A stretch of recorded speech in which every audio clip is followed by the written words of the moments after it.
Welcome to the Comply and Outperform webinar series, where we explore the challenges, opportunities, and innovations shaping the AML and KYC landscape.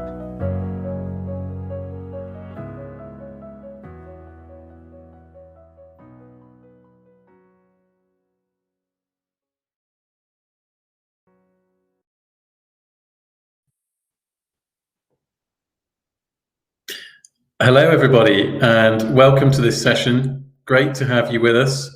We're going to be talking today about a subject which is very close to my heart, which is networked KYC. And what we'll do is start with a bit of a brief history lesson as to kind of why this is important and where it's come from. Then we'll look at some of the theory of how a KYC network could work. We will then, very excitingly, be looking at an early prototype of the networked KYC solution that KYC360 have been working on. So if you are in a location where we've been discussing this topic for a little while and you're keen to know more, I'll be showing you a sort of preview of how some of this stuff is going to work a bit later on. And then we'll wrap up with a Q&A at the end of the session. Before we get into all of that, though, the sort of the classic "so what" question: why is this important? To my mind, there are really, in the fields of onboarding and lifecycle management, there are loads and loads of tiny or small challenges that we all collectively have to navigate each day. But there are only a few really big challenges that are not yet solved from a tech perspective. And one of those, perhaps the biggest from a user experience lens, is around data, its obtaining, its transferring, and its population. We at KYC360 have been doing this for a little while now.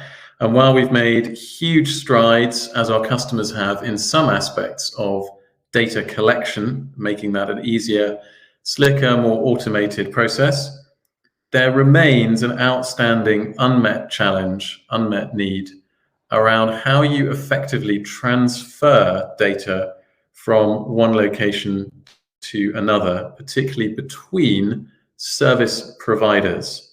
And that challenge is something we're going to be doing a deep dive into today to understand how it's arisen, how it's actually in some ways become more acute in the last 3 or 4 years for a reason that I'll come on to, and to look at possible solutions to it, including the one that we have come up with.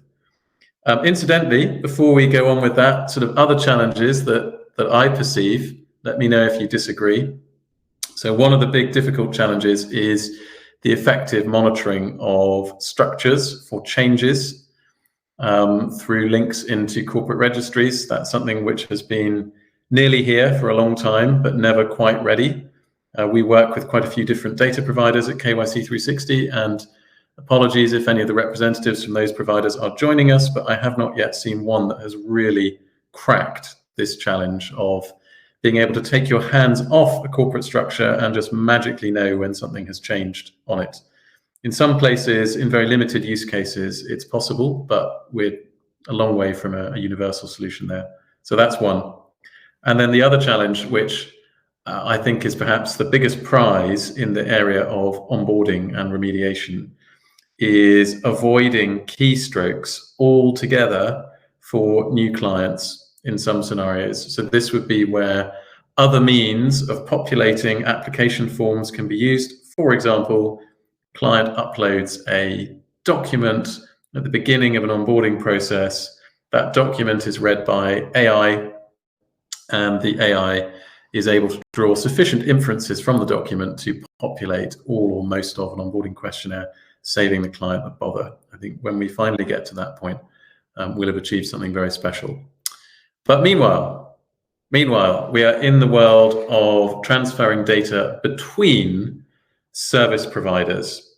And this is something which is pretty common in the world which we inhabit. And I'd like to delve into it in a little more detail with you during today's session. Before I do that, brief overview about us. I know that many of you are existing customers of ours or well known to our business, so this will be familiar to you. But for those for whom this is your first interaction with KYC360, welcome. We've been in operation for just over 8 years now. We're set up by a group of regulatory lawyers, of which I'm one. Our principal founder, Stephen Platt, was also the man who originally created the International Compliance Association, and he and I spent many years running regulatory investigations together before we set up KYC360 with one other person.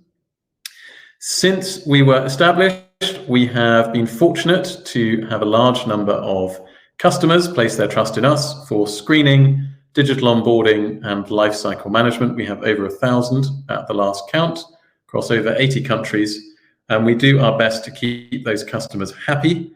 So our customer satisfaction or CSAT score is 4.5 out of 5.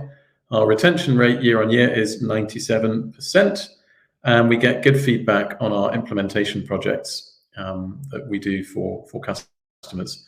We have so far completed 62 implementations of our digital onboarding platform, which is the largest and most elaborate product that we offer, which covers a full range of digital onboarding, risk rating, evidencing, approval and sign-off applications. So that's a little bit about us. It's perhaps useful background to how we approach this question. We do know a little bit about it, but there's lots that we don't know, and we're very interested to hear your thoughts and observations as we go through the session today.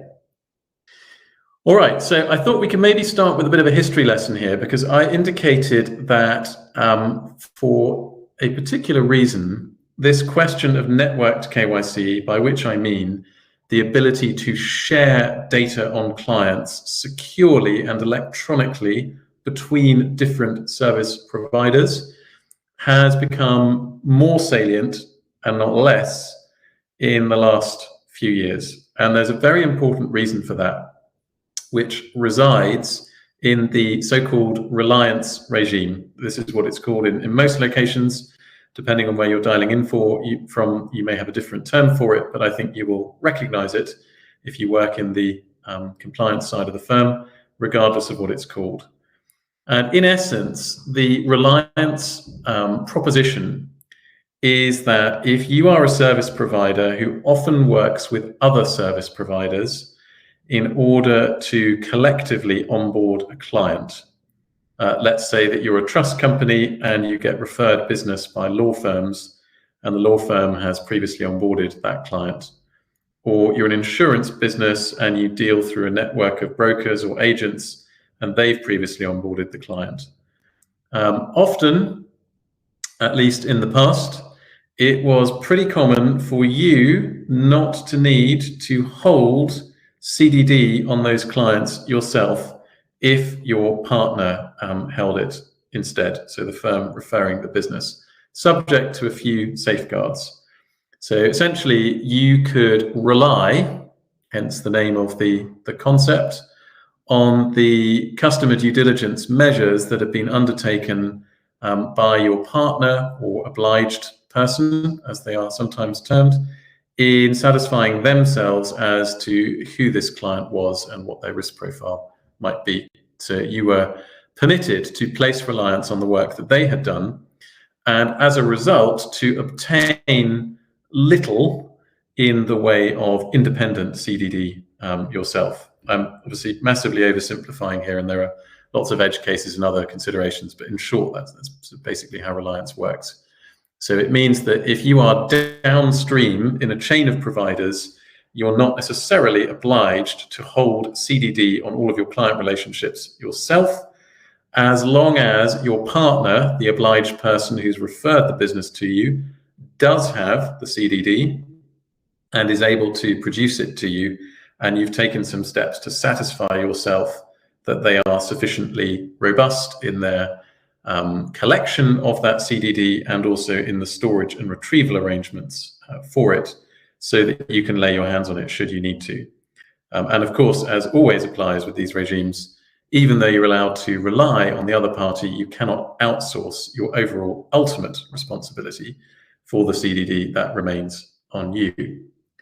So This sounds great. On the face of it, it's brilliant. I'm going to onboard a client, but I don't need to obtain CDD on them because my friend, the regulated law firm or trust company, has already done it, so I don't need to worry about it. Brilliant. What's not to like? Well, the problem with the reliance regime problems, I should say, come where some of that beautifully oiled machinery breaks down a little. And this can occur in a number of different ways, but most obviously and sort of straightforwardly, it can arise where you suddenly need the CDD on one of the parties that you've faithfully onboarded, and it turns out that you're not able to get hold of it. That could be for a range of different reasons, but ultimately the reasons don't really matter that much. The thing that matters is that you need to get it and you can't get it in a timely fashion.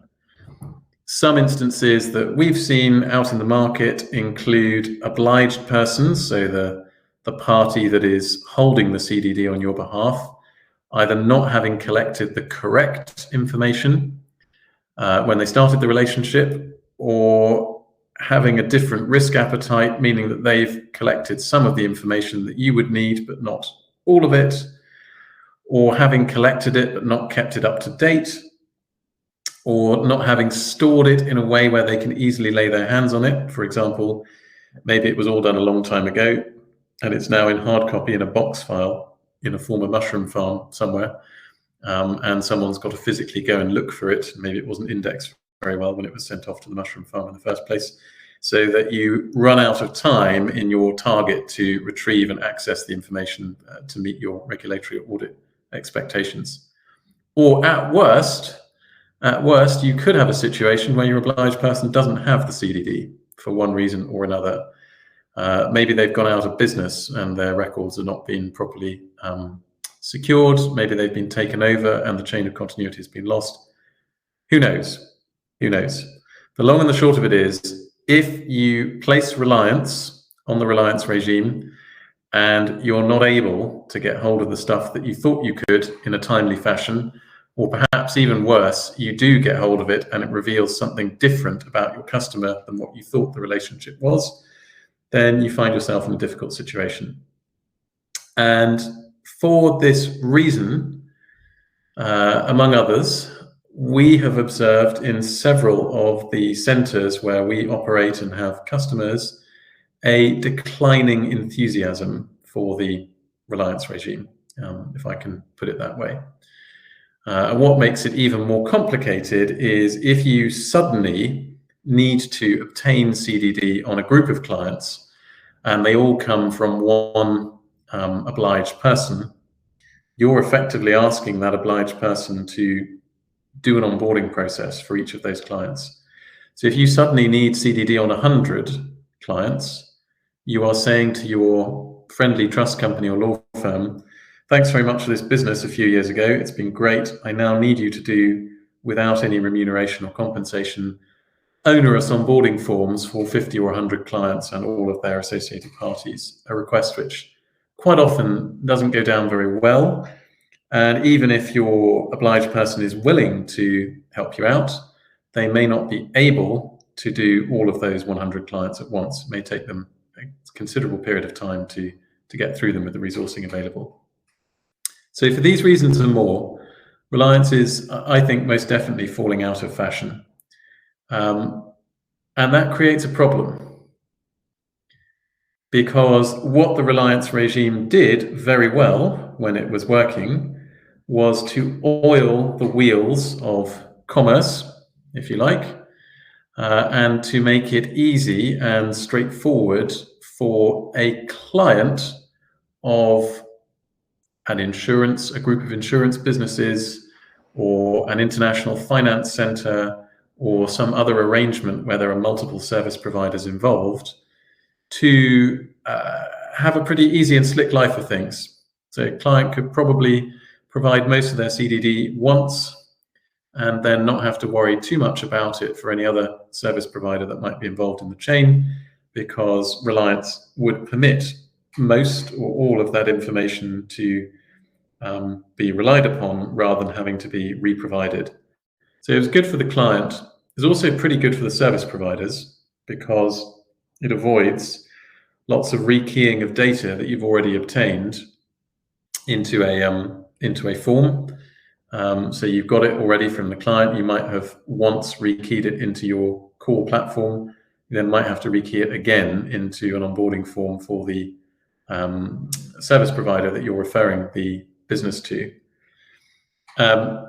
Additionally, for the recipient of that information, they might be keying it themselves. So if the referring service provider is less disposed to help out, they might just send over a kind of a pack and say, you do the work. But even if the referring service provider has dutifully filled in an onboarding form, quite often, if the recipient doesn't have a digital onboarding service, they'll have to rekey that form anyway in order to do their own risk assessments and get the relationships set up in their own core system. So what you end up with is a process which is slow, it is labor intensive, it's costly because nobody's going to be paying you for the time that's spent filling in these forms. It's going backwards because it's actually got worse if you used to be able to use Reliance and you can't now, or can't to the same extent. So you're having to add friction to a process which should be getting more frictionless, not more frictionful, if that's a word. And even worse, you potentially have to repeat this every time the KYC or CDD information needs to be updated. Because at that update point, the whole process is going to start again. We need more information from the end client, and that information needs to be disseminated among the service providers, and that is, as we've said, an onerous task. So it's kind of the opposite of what should be happening. It's counterintuitive, right? We've got all this technology, but we can't solve this fundamentally fairly simple question. Now, that is not to say that there have not been attempts to solve this problem. Many of you will live and work in financial centers where proposals were made a few years ago to create centralized CDD repositories. Clients who wanted to use the services of a particular location would just, in theory, provide their CDD once, and then any service provider who wanted to access it could come and receive it from the central repository, which is a lovely idea.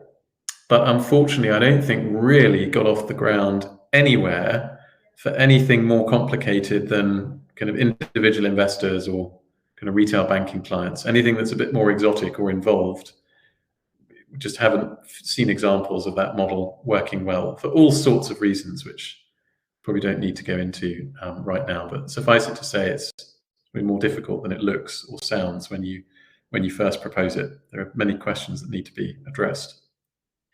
So without that centralized utility, we are left to consider what other solutions might be available to this challenge.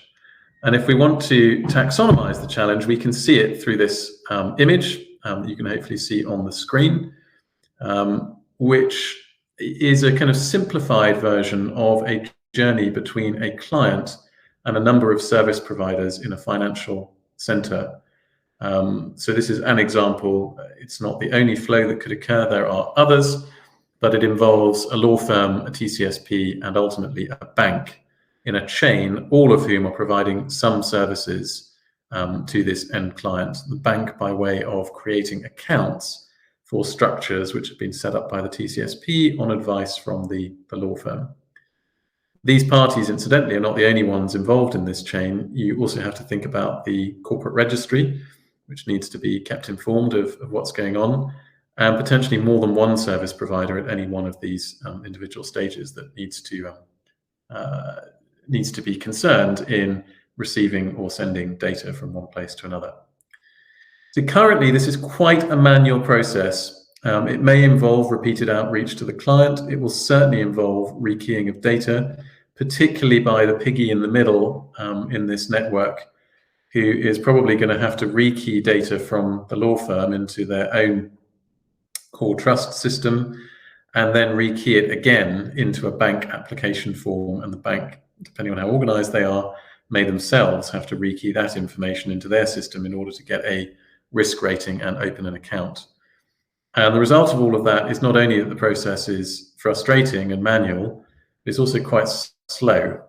It doesn't provide a great experience to the client, who, if they are a sort of wealthy individual or family trust, have a choice of financial centres and will remember if they receive what they perceive to be a poor or slow service from the one which they chose. So we spent a bit of time there diagnosing the problem, if you like. And what I propose to do now is turn to a solution which we've identified at KYC360. We're going to look at it through a number of different lenses. So we'll start with a high-level overview of how it could work.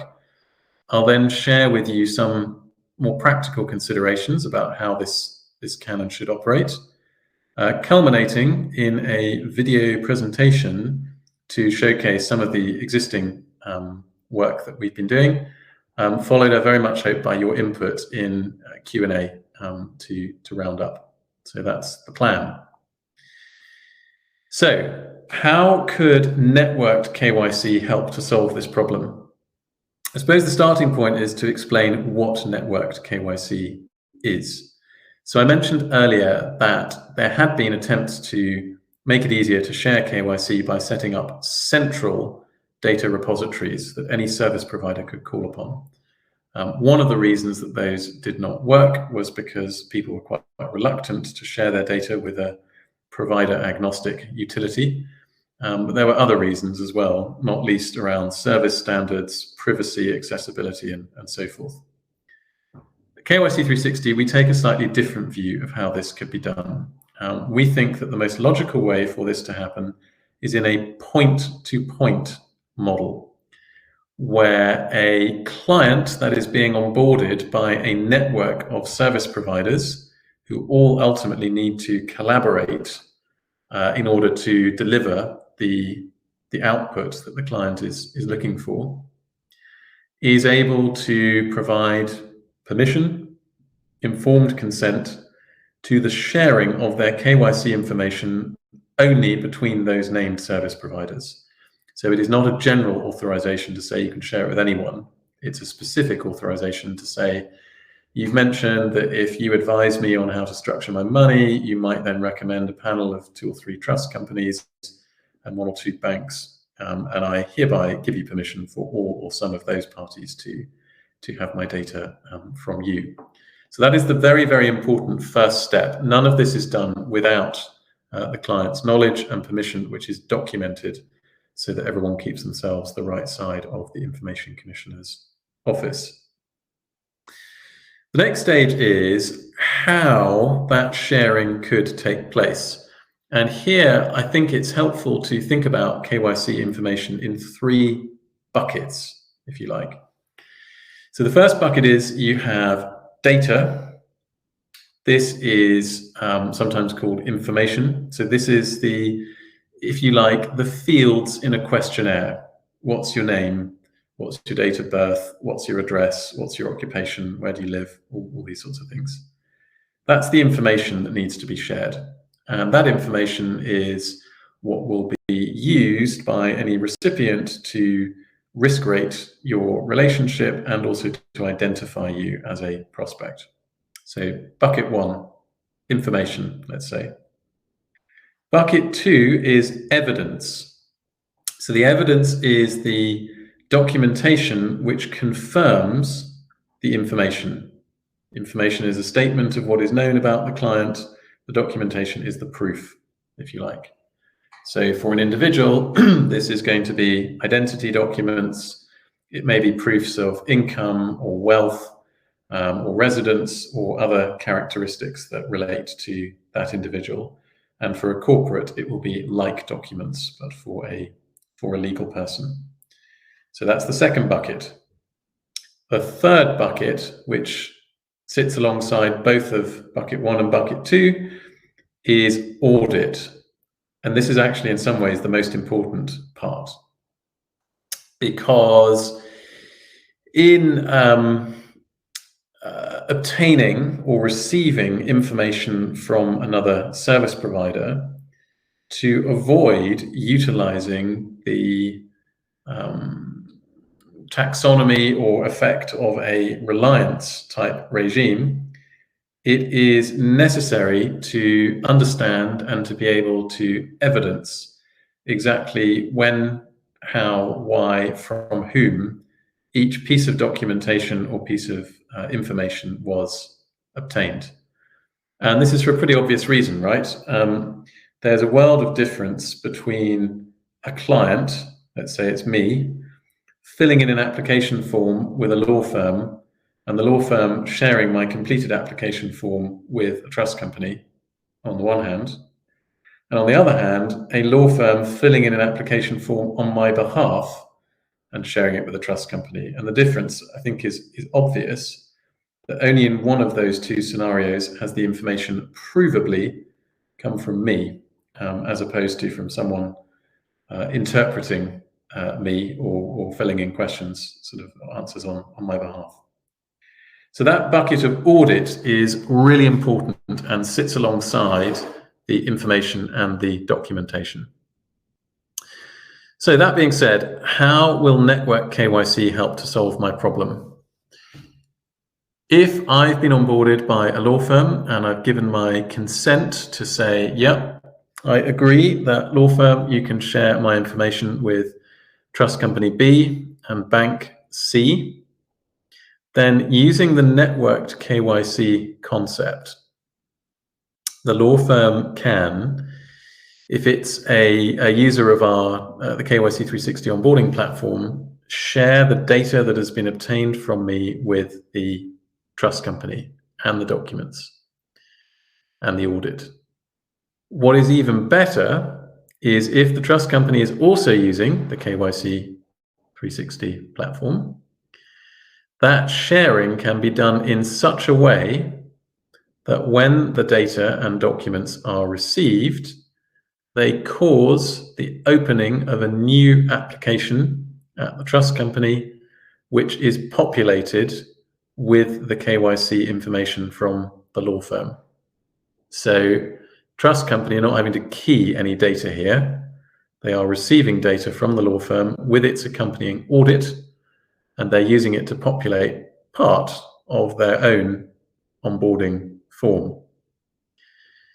Now, what this does not include is the transfer of non-KYC or non-CDD data. So if the law firm has obtained some other information which is private to them, they don't need to share that with the trust company. They don't want to, and the trust company is probably not interested in it anyway. That's not shared. The law firm is in control of which data items and which documents it decides to share with the trust company. And the trust company, in turn, if it wishes to share onwards with a bank or with a registry, can nominate one or more of those items to be shared onwards in the chain.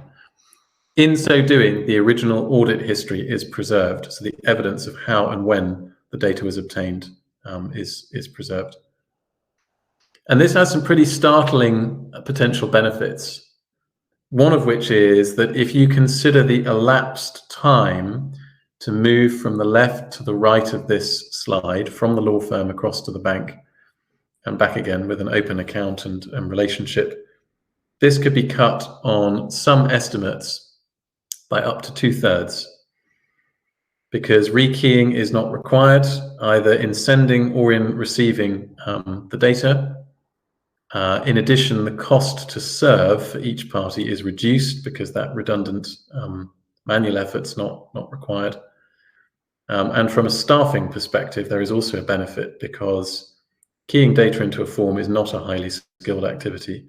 It requires attention to detail, I will grant you, but it is not a kind of higher function that requires us to engage a large part of our brains. And in many places where such businesses operate, skilled employees are in fairly short supply. And so using them for that sort of task is not an efficient use of resources when there are better things that they could be spending their time on. So being able to do this sharing in a chain is potentially highly appealing if it can be made easy and frictionless.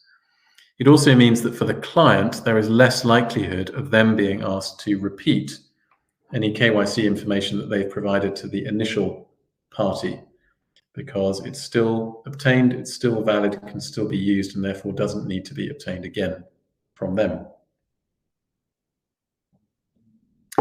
Let's look now in a little more detail at the kind of nuance as to how this would operate.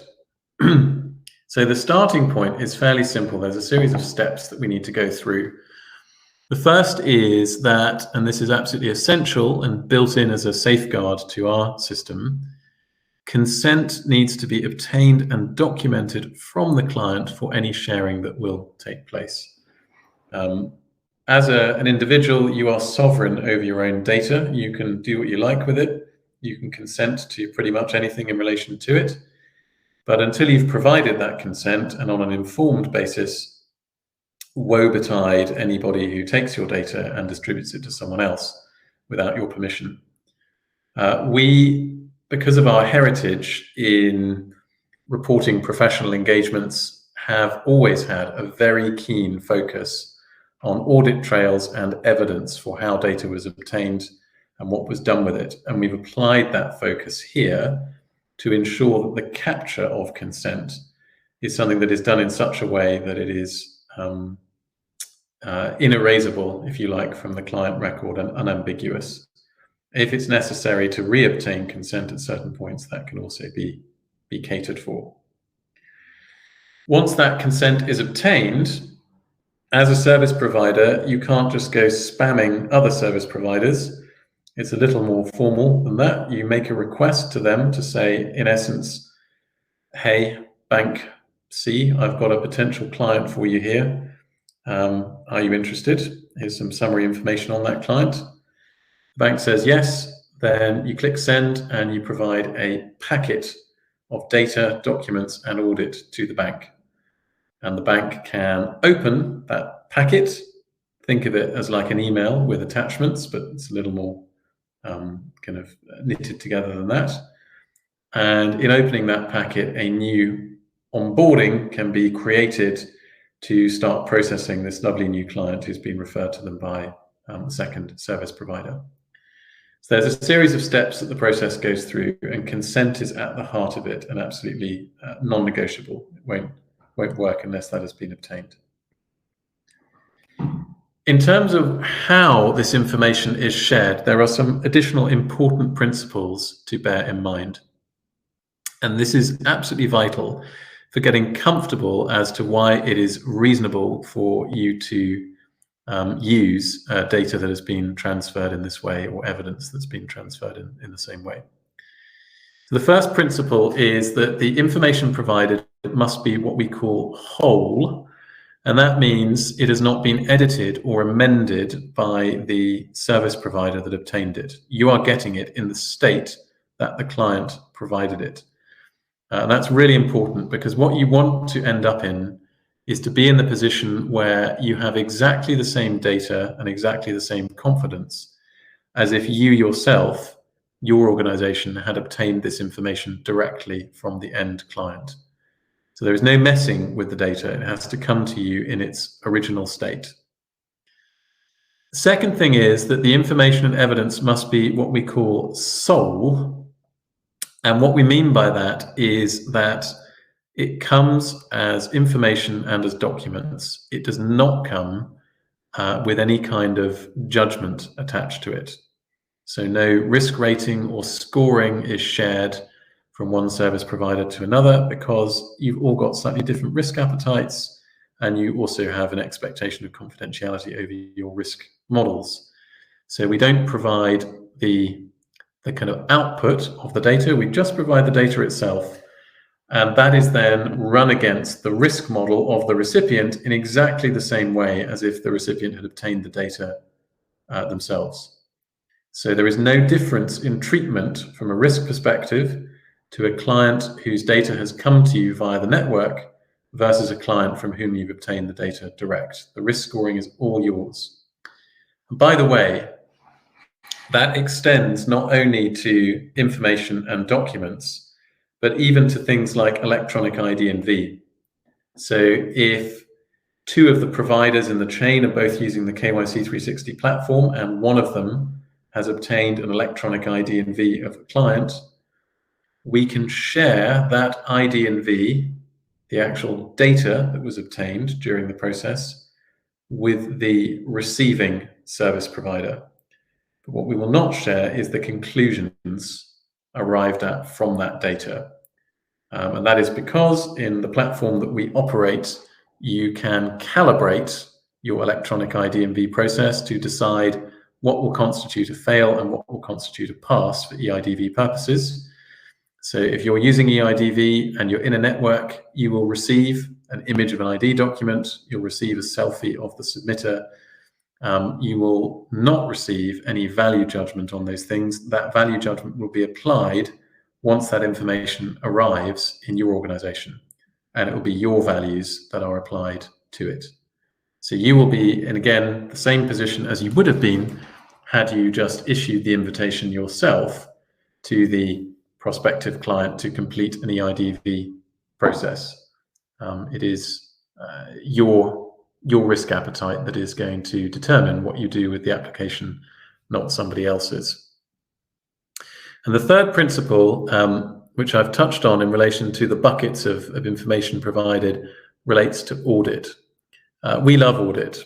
We audit everything, and we expose a lot of the audit that we do through the front end of our tool. One of the audit options that we have is to show you for an onboarding questionnaire for each field in that questionnaire, who completed the field, when they completed it, what information they entered, and whether they changed their mind or not afterwards and went back and edited it. And that audit log is forwarded with the data that is passing from the first service provider along to the second or the third one on the chain. The data comes with its audit, all attached and bundled up with it, so that you can demonstrate, I know this data is correct, because I can see that it was the client themselves that populated this form and provided their passport copy, which matches the data that's in here. And I can see exactly when they did that, regardless of when it was that I actually received the data myself. So just to recap on those three things, they're really important as safeguards in this process. We mentioned already consent. Consent has got to be provided by the client. The data that is shared is whole. It is not adulterated or changed by the previous provider in the chain. It is sole. There is no value judgment attached to it. It comes just as it was, and you apply your own risk scoring to it. And it is audited, so it comes with the audit trail to prove how and when it was obtained. So I hope that sounds interesting. What we're going to do shortly is have a look at a little video of this in practice. And before I show you the video, I need to just issue a couple of caveats. This is something that we've been working on for a little while. We're now kind of moving up towards the prototype stage, but there are still some rough edges and things that will be slightly different when we move this into production. And if we spot any of those as we go through, I'll highlight them to you. So what you will see now is not the finished article, but it does give you a good indication of how this will look and how it will work from a process perspective for those of you who are or who would like to be users of our onboarding solution and are keen also to investigate networked KYC with KYC360. Okay, so we're in the video now. So what this is showing you, we've done an onboarding at a service provider. We've got towards the end of that onboarding. We are ready to approve the onboarding and say we're happy with it. And in the act of approving it, what we're also going to do is share it with members of a network. A network is a group of service providers that we've agreed to collaborate with for the purposes of servicing this particular client. We can have multiple networks within our org. Standard one might involve a trust company and a bank that you often interact with, but you could have others for different service providers for different purposes. A message has just been added to the request that's going to be sent. And once an approval's been provided, then this is going to be shared with other members of the network or a particular member as required, where it will appear for them in a messaging type queue, which we're just going to visit now. So this queue allows us to see any messages that we have sent off to other network members. If we click on a message, we can see various information provided on it. That includes which data fields we sent, just a few examples here. Any instant messaging that we've provided to the other party. So let's say I'm a trust company and I'm messaging a bank. I've put in a message here to explain exactly what's needed, and that will be shared with them. Any documents that I'm sharing will be shown here. So I'm going to share a passport. You'll see that in a moment. If EIDV is being shared, that will be visible here, not used on this example. We can see here the actual data that's being sent across. And we also have an option not explored in this demo to share a structure chart as part of this process. So we're not limited just to individual clients. We can also share the structure of a group with the recipient. Now we're now looking at the recipient's view. So this is the bank's view. They've received a nice message from one of their trust companies. And this message says, we've provided you with a new onboarding request. We can see there a message that was sent a moment ago from the trust company. Bank's going to send a message back to them. The bank can, in this secure area, inspect the information that's been provided. Can you pause here, Anita? They can inspect the information that's been provided, and they can also inspect the audit trail that's come with it. So in this example, to keep things simple, we've just listed a few properties. You can have as many properties as you need. And you may be able to see that in the table on the screen, we can see who it is that has provided the data in that property, when they did it, what date they did it on, and what information they provided. And this record will remain with the data that it accompanies throughout that data's life with the receiving institution. So really, really super important part of the process. And what the individual now has the option to do is to inspect, reject this data if they don't want it, or if they do want it, they can either create a new record, or if they've already started an application for, Mr. Bloggs, they can add this data to his existing application within their system. And if you click play again, please, what it's going to do is when they create a new onboarding record, this data is going to pre-populate any relevant fields in the record with the information that's been obtained. Now, there's a bit to this from a technical perspective. There's quite a bit of mapping that we've done to enable you to nominate particular fields and say this field will populate this field and that field will populate that field, with a means of tagging fields so that they can easily be filled in by data arriving from elsewhere. But the end result is quite compelling, because now in the bank, if we just pause here for a second, please, Anita, just pause there. So in the bank, we've created a new application for someone called Just in Time. That's the sense of humor of one of my colleagues. And Mr. Time's application has got fields completed already, showing his date of birth and his name, and it also has a document populated on it, being his passport.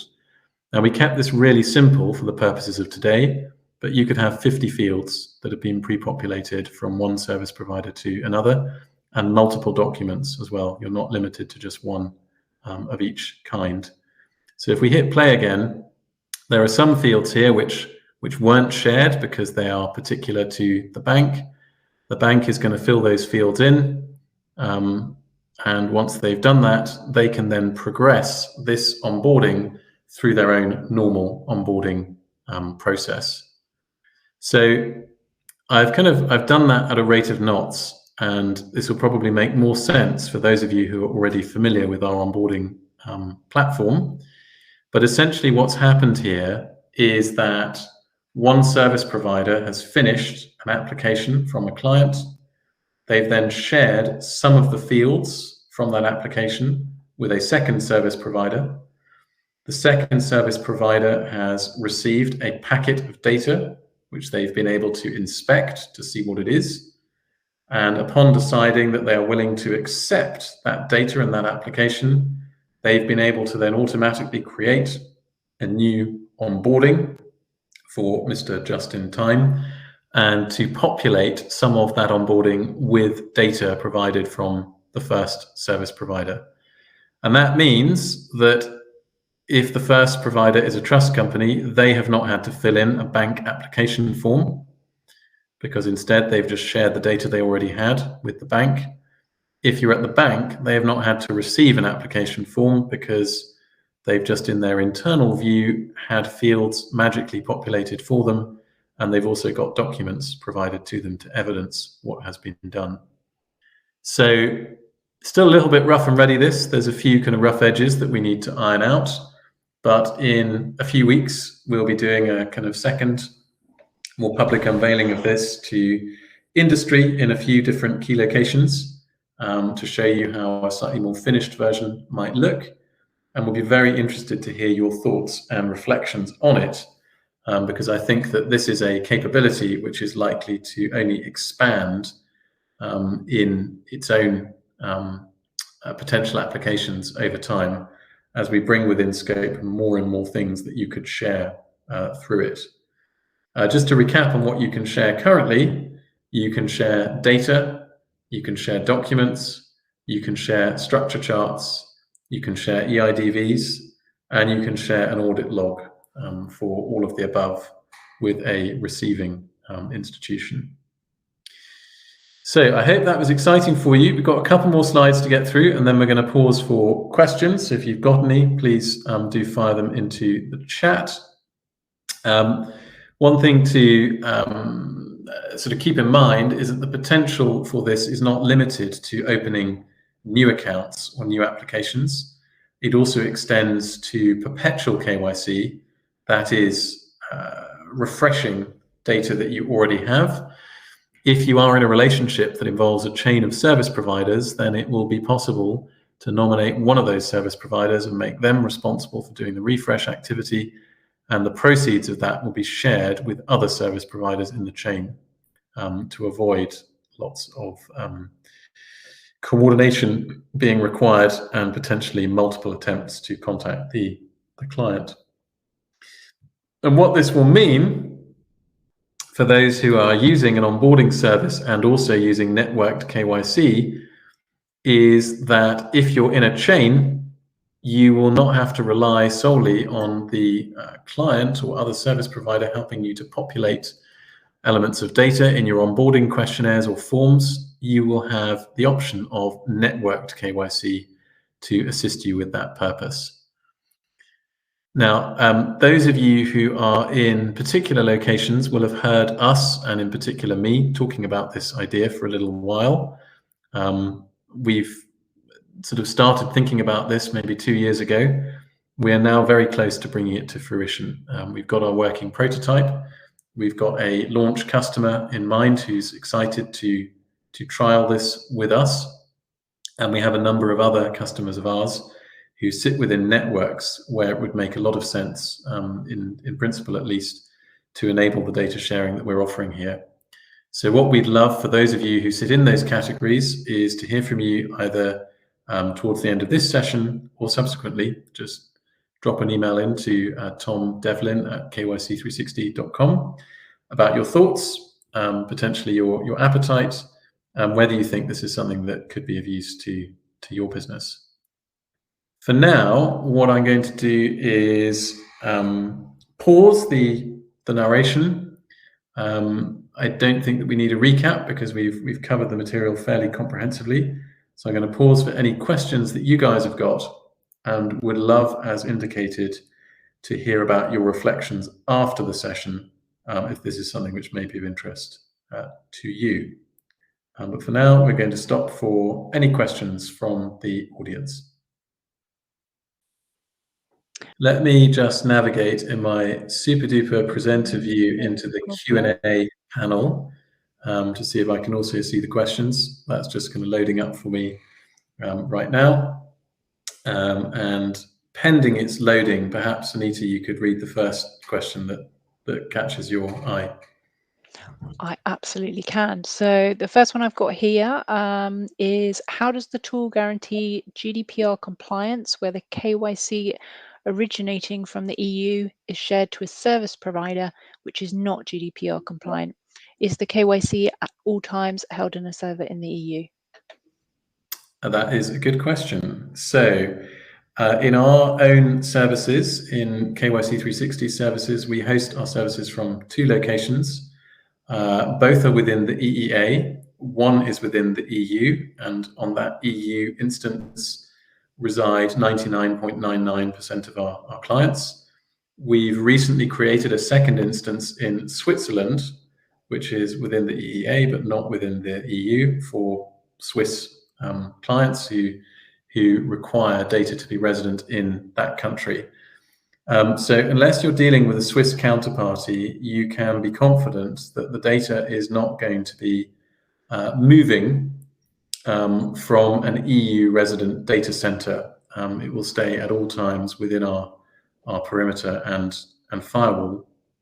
If you wanted to share data with a service provider that was outside the EEA and where there was going to be significant accessing of that data outside the EEA, even if the data was resident within the EEA, you could tailor your consent request from the customer appropriately to make them aware of that fact and to say, look, as part of this process, your data is going to be shared or could be shared with a service provider outside the EEA. Are you okay with that? And document their consent to that transfer.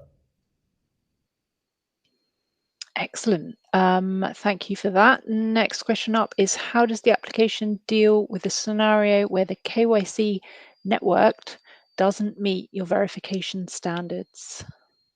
Okay, so this data is the data that your counterparty in the network has obtained. As we discussed during the session, you still have the discretion to risk rate the client and also to assess the data according to your own standards. So if there are fields that you need that have not been completed by this process, you are still at liberty and able to contact the client directly through our application to fill in those other fields. And indeed, you may need to anyway if there is information which is not KYC related, but is specific to your business and required by you in order to open an account or a relationship. That said, we would anticipate that in a, let's call it a stable networked KYC environment where we've got a group of service providers who are all interacting with 1 or 2 banks or 1 or 2 insurance businesses, for example, that quite quickly, if it doesn't exist already, a good working knowledge of what the requirements of the other party are likely to be is going to develop to make this a seamless process. So that if you are a trust company and you're wanting to open a bank account, you would keep in mind your knowledge of what the bank will need and make sure that that is obtained to the required standard to make this frictionless. But in the event that there are exceptions and you don't have what you need, then you absolutely have the ability to contact either the previous service provider or the client direct, depending on what's appropriate, in order to get extra information on that head. Excellent. Thank you, Tom. Next up is, what agreements are required from the client to allow this? So if you are collecting data digitally from a client currently, and particularly if you're doing electronic ID and V, you will likely already have quite elaborate data protection advisory notices and consents built into your onboarding process. And if you're not doing that currently and you decide to do it with us, that's certainly part of the package that we offer, is the ability to capture that consent. Here, what you're doing fundamentally is not much different, because you're saying to the client, we're obtaining your data, but we're going to share it with other parties. Here are the other parties that we're going to share it with. This is why we're going to share it. Are you okay with this sharing? So we are itemizing and documenting any sharing that might be required. And it may be that for some clients who are less concerned about data protection, that you could obtain a general permission to share data with any other service provider that is relevant to or supporting the client's engagement with your firm, maybe. But if the client is not cool with that or willing to grant that general authorization, then you can have a specific authorization which identifies the other parties with whom the data will be shared and documents the client's assent to that, so that you're able to evidence to your client, the reason that I shared your data with Trust Company B and Bank C was because you told me it was okay to do so. Excellent. Thank you, Tom. We've probably got time for one more, I think. We have got quite a lot of questions that have come in. So our final question, I think, will be, on a practical level, how do you envisage a more complex corporate client data set being visualized for the receiver? Good question. Good question. And this is one with a slightly nuanced answer. So as I indicated when we were going through the video and discussing this in theory, this sounds like quite a simple thing to do from a technological perspective. We're just sharing data from one of KYC360's clients with another of KYC360's clients. But because data security and permissioning is so elaborate in the hosted environments that we operate, it's actually quite complicated to achieve the sharing between one tenant and another tenant of our hosted setup. It's taken a bit of doing. So initially what we will share is the record of an individual client, or an individual party, I should say. They don't have to be the client. But if Anita was being onboarded, we could share her record with someone else. If she had founded Anita PLC, we could share the structure chart for Anita PLC, so we can show what the structure looks like with the other party. And we can share any of the individual parties that sit within that structure.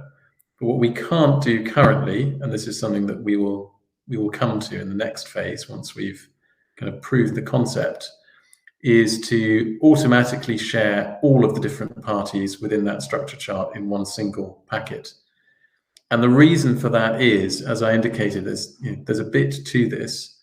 We've got to line up at the receiver's end. We don't have to have the same onboarding type at the sender's end and the receiver's end, but there have to be common data fields between those onboarding types to make the population of those fields work correctly. And so when we tell the recipient system, hey, there's a record here for you to add, we need to provide some contextual information about what kind of record it is, so the system can work out where to send that data.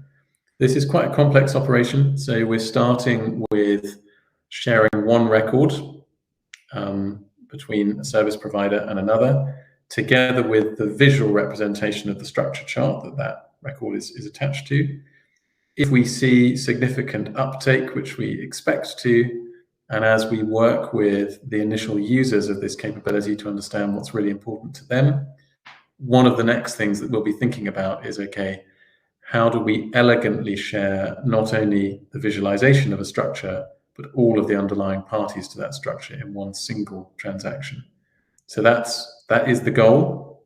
We're going to get to it in steps, and the first step will be sharing data fields, documents, and audit for a single record, together with the structure chart that accompanies that record, and then we'll work up to sharing lots of records in one go to enable that complex scenario to fully materialize. Fantastic, thank you. I think that's probably all we've got time for today.